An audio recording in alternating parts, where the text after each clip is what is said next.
பிரதமரோட வருகைக்கு பின்னால் இவ்வளோ விஷயங்கள் இருக்குது அப்படின்றத புரிந்து கொள்ள முடிகிறது குமாரின் கூற்றுப்படி. திரு நிஜாமுதீன், பிரச்சாரத்தை துவக்கியுள்ள அதிமுக மக்களை காப்போம் தமிழகத்தை மீட்போம் என்ற முழக்கத்தை முன்வைத்து தங்களுடைய பிரச்சாரத்தை துவங்கியிருக்கிறார்கள். இதனிடையே பிரதமரோட வருகை, நலத்திட்டங்களை துவக்கி வைக்க இருக்கிறார். இதை இரண்டையும் முடிச்சு போட்டு நிறையா கருத்து விமர்சனங்கள் தொடர்கிறது. நிஜாமுதீன் எப்படி பார்க்குறீங்க?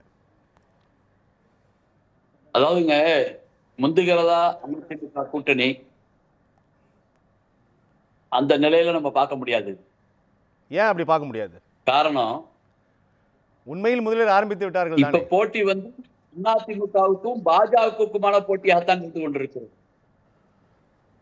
இன்னும் அவங்களுக்கு ஒருங்கிணைப்பு வரல. இவர் நான் தான் முதல்வர் வேட்பாளர்ன்றாரு, அவங்க இல்ல நாங்க தான் நியமிப்போம் அப்படிங்கிறாங்க. இப்படி ஒரு போட்டி பராமதான் இருந்துகிட்டு இருக்குது. நாங்க ஏற்க மாட்டோம்ங்கிறாங்க. கூட்டணின்னா ஒத்த கருத்து இருக்கு. முதல்வர் முன்னாள் பரஸ்பர கருத்து பகிர்வுகளுக்கு பிறகு பிரச்சாரத்தை ஆரம்பித்து விட்டார்களே சார். என்ன பிரச்சாரம்? அவங்களுக்குள்ள ஒரு போட்டித்தன பிரச்சாரத்தை வந்துகிட்டு இருக்கு. சமீபத்தில் திருத்துறைப்பட்டிக்கு வந்தார். வந்தப்ப என்ன சொன்னார்?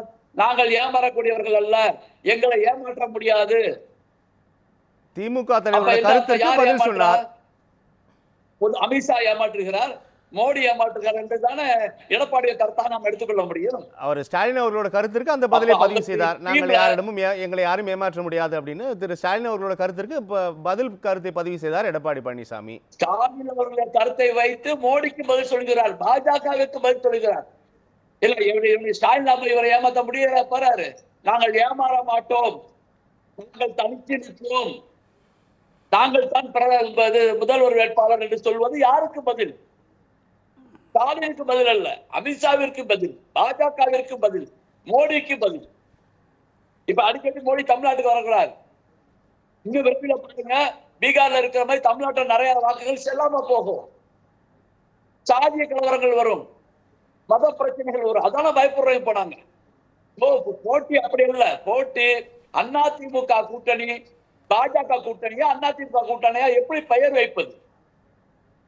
அந்த அடிமையை, முதல்வர் என்ற தமிழ்நாட்டுக்கு அந்த கூட்டணியில் வரக்கூடிய அடிமையை யார் தேர்வு செய்வது? இங்க அமித்ஷா சொல்லுவாரா?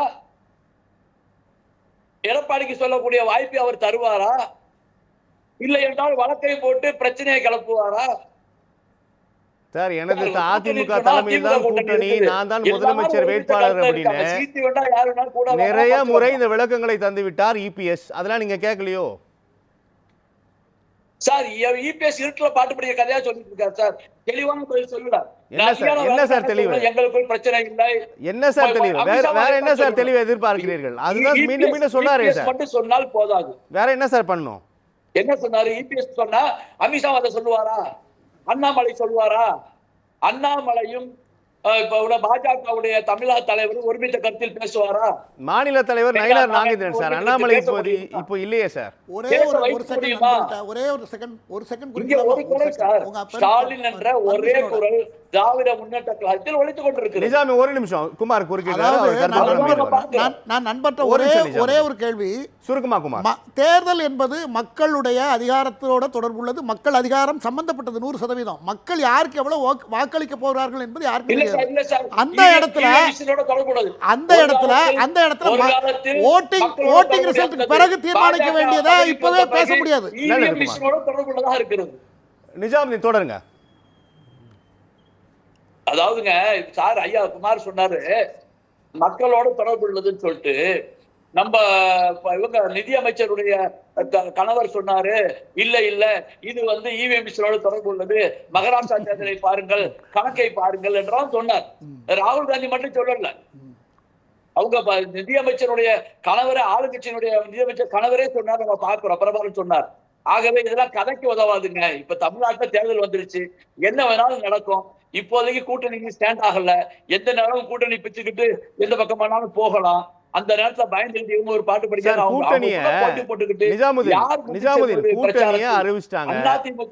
அதிமுக தலைமையில் கூட்டணி, நான் தான் முதலமைச்சர் வேட்பாளர் அறிவிச்சிட்டாங்க. இப்படிதான் போயிட்டு இருக்குது.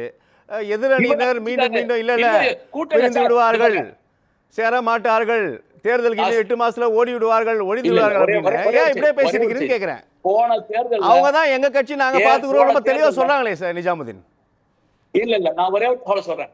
போன கடந்த சட்டமன்ற தேர்தல் 2021 10% சீட்டு கூட பாஜகவுக்கு ஒதுக்கவில்லை. 234 சீட்ல 20 சீட்டு தான் ஒதுக்குனாங்க. 9% சீட்டை பெற்ற ஒரு சின்ன கட்சி தான் பாஜக தமிழ்நாட்டை பொறுத்தவரை.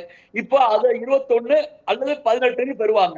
அப்படி இருக்கும் பொழுது நாங்கள் எடப்பாடி தலைமையிலான கூட்டணியை ஏற்றுக்கொண்டோம், எடப்பாடி தான் முதல்வர் என்று சொல்வதற்கு அமித்ஷாவோ மோடியோ பாஜகவோ அல்லது நமது சிறந்த நிர்வாகியாக சிறந்த நிஜாமுதீன் 21 சட்டமன்ற தேர்தலில் திமுக கூட்டணி வாங்கியது 45.7 விழுக்காடு, திமுக பாஜக கூட்டணி வாங்கியது 39.2 விழுக்காடு. தகவலுக்காக நான் சொல்றேன், பெரிய வேறுபாடுலாம் இல்ல. 6.5%, 21 லட்சம் வாக்குகள் தான் வித்தியாசம். 21 சட்டமன்ற தேர்தலில் பதிவுக்காக சொல்றேன். நீங்க தொடருங்க.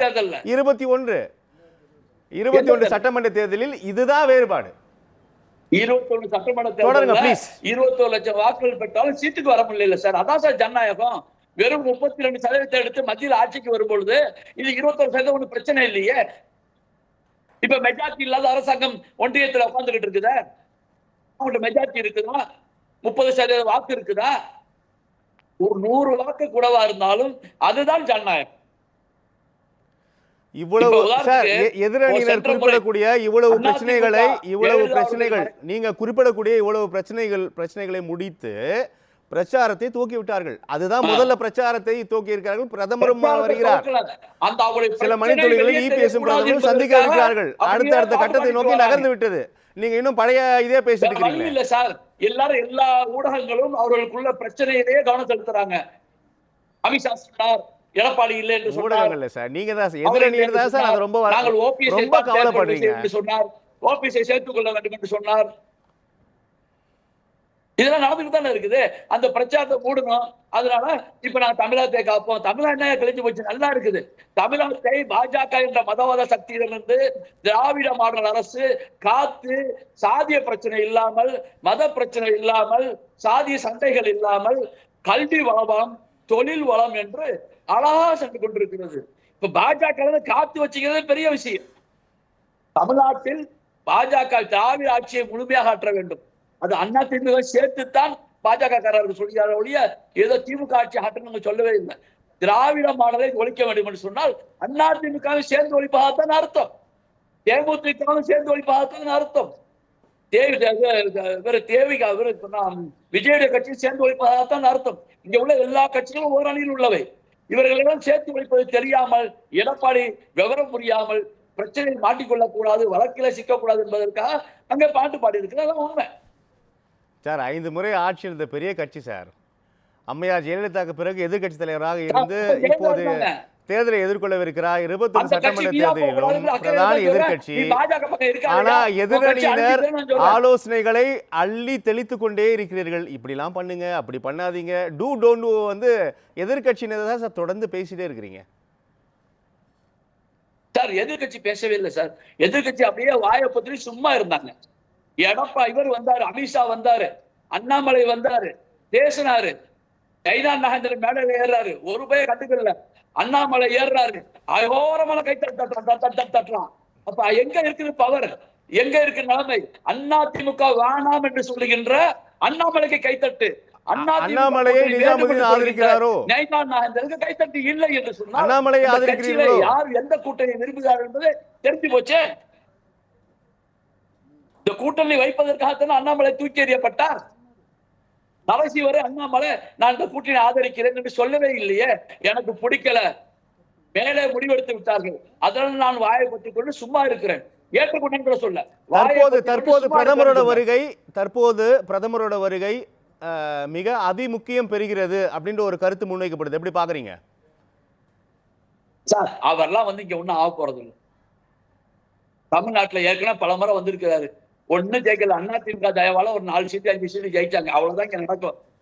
ஒண்ணு அவர் பிரதமரை இங்கே குடியே இருந்தாலும் சரிதான், அவருடைய மேக்கப்புக்கு அந்த ஷோக்கு, அந்த டிவி ஷோக்கு எல்லாம் இங்க ஒண்ணு நடக்காதுங்க. இந்த மக்கள் கேரளாவாகட்டும் தமிழ்நாடாகட்டும் படித்த மனித நேயத்தை விரும்பிய மக்கள் வாழ்கின்ற ஊர். வேணா ஒண்ணு செய்யட்டும், மோடி இங்க வந்து எல்லாத்தையும் கத்துக்கிட்டு போய் குஜராத்தை, பீகார, உத்தரப்பிரதேச, மேற்கு வங்காளத்தெல்லாம் பிரச்சனை இல்லாத மாத்துறதுக்கான வாய்ப்பை இங்க இருந்து கத்துக்கிட்டு போட்டோம். என்ன சார் இன்னும் அந்த மாநிலங்களை குறிப்பிடவில்லையே அப்படின்னு நினைச்சேன். குறிப்பிட்டீங்க. நிஜாமுதீன் மக்களோட தீர்ப்பு தொடர்பாக உங்களுடைய கருத்து. வலு சேர்க்காது என்று 67 விழுக்காட்டினர் சொல்லிட்டுங்க. தமிழ்நாட்டுக்கு இவர் வந்தால் எந்தவித மாற்றமும் இருக்காது என்பதை தமிழ்நாட்டு மக்கள் மிக தெளிவாக உணர்ந்திருக்கிறார்கள். இதனால் எந்த பாதிப்போ வளர்ச்சியோ எதுவுமே இருக்காது, வீழ்ச்சி தான் இருக்கும். நான் தெளிவா சொன்னது, ஒரு பிரதமர் வந்தால் எந்த வலுவும் சேர்க்காது என்று சொல்லக்கூடிய நிலைமையில் தமிழ்நாடு இல்லை. பிரதமருடைய நிலை இருக்கிறது என்பதை புரிந்து கொள்ளுங்க. தமிழ் நல்லா தான் இருக்குது, பிரதமருடைய நிலை அவ்வளவு மோசமா இருக்குது. 67% ரெண்டையும் கூட்டினா கூட நிக்காத அளவுக்கு 2/3 தாண்டிய ஒரு மெஜாரிட்டியான மக்கள் தனது கருத்தை இவ்வளவு நேரம் தெளிவாக 3 பேர் பேசியிருக்காங்க. அப்பவும் தலையில அரைஞ்ச மாதிரி இந்த பக்கம் வராத போடா, ஹிந்தி வேணும் அப்படின்னு சொல்ற மாதிரி தெளிவா சொல்லி இருக்கிறாங்க மக்கள். இதை அவர் பாடமாக எடுத்துக்கொள்ள வேண்டும். ரொம்ப மகிழ்ச்சியா இந்த பாடமாக எடுத்துக்கொள்ள வேண்டும். ரொம்ப மகிழ்ச்சியோட வரவேற்கிறோம் இந்த தீர்ப்பை நிஜாமுதீன். நல்லது. மகிழ்ச்சி தான் தொடர்ந்து இருந்துகிட்டே இருக்குது. தமிழ்நாடு பாதுகாப்பா இருப்பதனால் மகிழ்ச்சியாக இருந்து கொண்டிருக்கிறோம்.